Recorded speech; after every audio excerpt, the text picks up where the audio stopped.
제28장 더러운 귀신이란. 귀신들은 사악하고 가증스러우며 파괴적입니다. 인간이 정신을 가진 것처럼 귀신들도 정신을 가지고 있습니다. 귀신은 정신이기는 하지만 육신은 없습니다. 그래서 항상 자신들이 거할 육체를 찾습니다. 인간은 정신과 육체를 동시에 가진 존재입니다.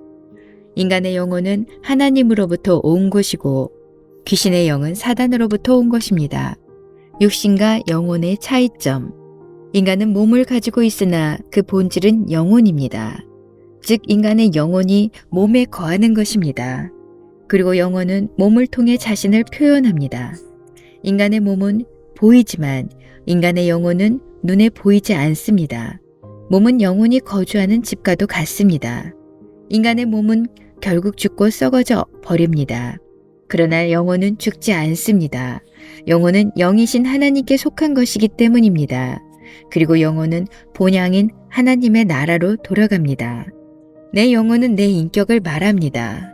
그러나 내 인격은 내 몸을 통해서 표현됩니다. 만약에 내 몸이 없어진다면 나는 표현하고 나타낼 수가 없어집니다. 만약에 누가 내 혀를 잘라버린다면 내 영혼은 말을 할 수 없어집니다. 귀가 파괴되면 듣는 것이 불가능해집니다. 눈이 멀면 볼 수 없게 됩니다. 그러나 볼 수 없고 들을 수 없고 말할 수 없어도 내 영혼은 거기에 있습니다. 그렇지만 벙어리, 장님, 귀머거리 같은 불구자가 되는 것입니다. 손과 발을 절단한다든지 후각과 미각과 청각이 파괴된다든지 하더라도 인격인 영혼은 그대로 있습니다. 그렇지만 내 영혼은 표현을 할 수 없게 됩니다. 그러므로 정신이 기능을 제대로 발휘하려면 몸이 필요합니다. 귀신은 표현하기 원한다. 귀신들은 지상을 떠도는 영들로서 이 세상에 나타나 자신의 능력을 과시하기를 원합니다. 과시하기 위해서는 물질을 필요로 합니다. 그렇기에 특히 인간의 몸을 빌리기 원하고 인간의 몸에 달라붙어 몸을 사로잡기 원합니다. 귀신은 인간사에 간섭하기 원합니다. 그래서 몸에서 쫓겨난 귀신은 또다시 거주할 자리를 찾으려고 헤맵니다. 귀신들은 사단이 보낸 영으로 인간을 파괴하고 죽일 목적으로 지상에 파송된 자들입니다. 그렇게 인간의 몸을 장악하고 간섭하고 괴롭게 해야 직성이 풀리게 되어 있습니다.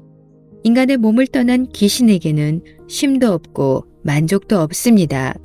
더러운 귀신이 사람에게서 나갔을 때 물 없는 곳으로 다니며 쉬기를 구하되 영 얻지 못하고 귀신도 성품을 가지고 있습니다.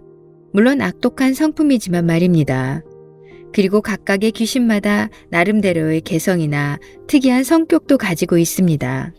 인간이 선한 말과 친절한 행위를 통해 자신을 표현하고 싶은 것처럼 귀신들도 악독한 말과 잔혹한 일을 통해 자신을 표현하기 원합니다. 그렇지만 악한 영은 육체가 없기에 사로잡을 육체를 찾기 위해 온 세상을 헤매며 돌아다닙니다. 그러다가 악한 성향으로 치닫거나 유약해진 마음을 가진 인간이 발견되면 그곳에 달라붙습니다. 사단의 도구로 쓰임받는 인간들. 귀신들은 더러운 일을 하면서 인간을 이용해 먹기를 즐깁니다. 신성모독, 인간성 파괴, 다른 인간을 학대하는 일에 귀신들은 인간을 사용합니다. 물론 하나님도 인간을 도구로 사용하십니다. 특히 하나님은 성령 충만한 인간을 사용하셔서 축복하고 영감을 불어넣고 격려하고 사람을 세우는 일을 하십니다. 복음의 내용은 예수님이지만 복음을 전하는 것은 인간의 입술을 통해서만 가능합니다. 하나님은 인간을 통해 세상에 사랑을 전달하시지만 사단도 역시 인간을 통해 세상에 미움을 전달합니다. 사단은 특히 교묘하게 꼬이게 만드는데 명수입니다. 그래서 좋은 것을 악용하고 남용하는 일을 잘합니다. 사단은 오늘날 문화적인 영향력을 발휘해 세상 풍조를 따라 특히 순진한 청소년을 유혹하고 있습니다. 일단 사단과 그의 졸개인 귀신의 영향을 받으면 인격에 금이 가고 덕스러운 성품이 파괴되며 죄악이 넘치는 삶으로 치닫게 됩니다. 사단의 정체는 사단은 이 세상의 신입니다. 그중에 이 세상 신이 믿지 아니하는 자들의 마음을 혼미케 하여 그리스도의 영광의 복음의 광채가 비치지 못하게 함이니 그리스도는 하나님의 형상이니라. 고린도후서 4장 4절. 사단은 온 나라를 붙잡고 있는 권력입니다. 그는 온갖 참담함과 비애, 고통과 고뇌, 죽음을 불러오는 자입니다. 사단은 모든 악한 귀신들의 우두머리이며 지옥을 다스리는 자입니다. 사단의 주된 임무는 인간성을 파괴하는 일이며 그렇게 함으로 하나님의 마음을 아프게 하는 것입니다. 성경에는 사단을 지칭하는 이름들이 많이 나옵니다. 그것을 통해 우리는 사단의 성질을 파악할 수 있습니다. 마태복음 13장 19절에서 예수님은 사단을 악한 자라고 하셨고 39절에서 마귀는 원수라 표현하셨습니다.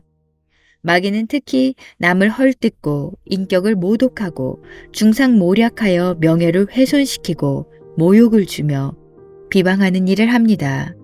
그래서 요한계시록 12장 10절에는 마귀가 형제들을 참수하는 자라고 되어 있습니다. 베드로전서 5장 8절에는 마귀가 우는 사자같이 두루 다니며 삼킬 자를 찾는다 라고 기록되어 있습니다. 요한계시록 20장 2절에는 용을 옛 뱀이요, 마귀요, 사단이라고 지칭하고 있습니다. 요한복음 8장 44절에서 예수님은 마귀를 처음부터 살인한 자, 거짓말쟁이, 거짓의 아비라고 부르고 있습니다. 마태복음 4장 3절에서 마귀는 시험하는 자라고 지칭되어 있습니다. 마태복음 12장 24절에는 귀신의 왕이라고 표현되어 있습니다.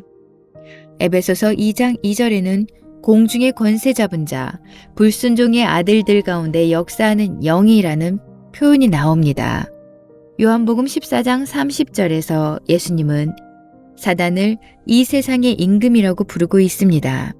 고린도후서 11장 3절에서 사도 바울은 미혹하여 진실함과 깨끗함에서 떠나 마음을 부패케 만드는 자라는 뜻으로 사단을 묘사하고 있습니다. 귀신이 선호하는 숙주. 인간은 하나님의 형상을 따라 아름답게 지음받은 존재입니다. 그래서 인간은 신체를 사용하여 다양한 것을 표현할 수 있습니다. 그렇기에 귀신들은 인간의 몸 안으로 들어가기 위해 안간힘을 쓰는 것입니다. 그러나 귀신들이 가장 선호하는 인간의 육체로 들어가지 못하는 경우 차선책으로 동물의 몸에 들어가기도 합니다. 그러나 한 가지 확실한 것은 자신들이 원하는 것을 표현하기 위해서는 먼저 동물을 홀려서 그 몸을 사로잡아야 한다는 것입니다. 귀신의 부틈과 몸의 소유에 관한 예수님의 말씀을 들어봅시다. 사람이 먼저 강한 자를 결박하지 않고는 그 강한 자의 집에 들어가 세간을 강탈하지 못하리니 결박한 후에야 그 집을 강탈하리라. 마가복음 3장 27절. 예수님은 귀신 들린 한 정신병자를 고치신 후에 군대 귀신을 축출했습니다. 그런데 그 귀신들은 저항하면서 예수님께 우리를 돼지에게로 보내어 들어가게 하소서라고 부탁합니다. 예수님의 허락이 떨어지자마자 귀신의 무리는 돼지에게 손살같이 들어갔고 돼지떼가 미쳐버리는 사건이 발생했습니다. 더러운 귀신들이 나와서 돼지에게로 들어가매 거의 2,000마리 되는 떼가 바다를 향하여 비탈길로 내리달아 바다에서 몰사하거늘. 다양한 종류의 악한 영의 정체. 악한 영은 실제적인 인격을 가진 존재이므로 그들이 점령한 사람에게서 특색을 나타내게 되어 있습니다. 귀신의 종류는 다양합니다. 각양각색의 유형, 종류, 등급을 가진 귀신들은 마치 사람이 저마다 다른 것처럼 그렇게 서로 다릅니다. 두려움이란 문제. 기독교인들은 성경에서 말하는 악한 영의 정체를 정확하게 파악하고 있을 필요가 있습니다.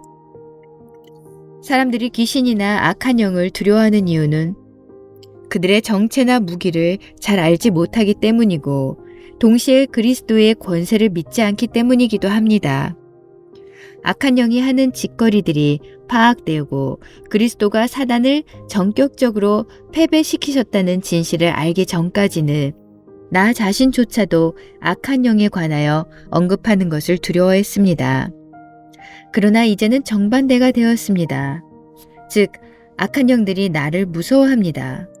혹자는 이르기를 현대에는 악한 영이나 귀신 같은 것은 없다고 합니다. 그저 상징적으로 말하는 것뿐이지 실제는 아니라는 것입니다. 그러나 영계는 실제로 존재하는 세계입니다. 성경은 악한 영의 존재뿐 아니라 천사들의 존재까지 분명히 언급하고 있습니다. 그러므로 기독교 신자들은 귀신들의 속성과 천사의 속성을 자세히 이해할 필요가 있습니다.